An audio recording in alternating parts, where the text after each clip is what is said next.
magaalada Laascaanood ayaa warqado loogu daadiyay shacabka taasoo fariin loogu dirayo inay u diyaar garoobaan xoreynta gobolka Sool sida warkan uu inoogu faahfaahinayo wariyayna Cabdiwahaab Kacmadheere. deegaanka Tuqarraq ee gobolka Sool oo ay ku dagaalameen Puntland iyo maamulka Soomaaliyeedka ee la magac baxay Somaliland ayaa waxa ay dhibaato ka soo gaadhay dadka Soomaaliyeed ee ku nool deegaanadaasi.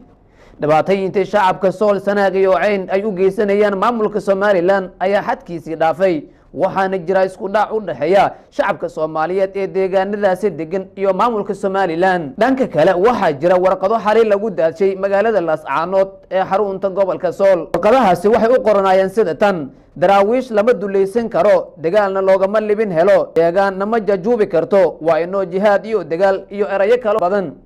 maamulka Somaliland iyo Puntland ayaa waxa uu dagaal ku dhaxmarayay gobolada Sool, Sanaag iyo Cayn. mana jirto xal rasmi ah oo laga gaaray xiisada dagaal ee labada maamul ayaa wali halkeedii taagan walow ay jiraan isku day ay dadka Soomaaliyeed ee waxgaradka iyo beesha caalamka ay jiraan walina ma aha kuwa mara dhalay. Cabdiwahaab Aadan Cabdiraxmaan, telefishinka caalamiga ah SBS Muqdisho.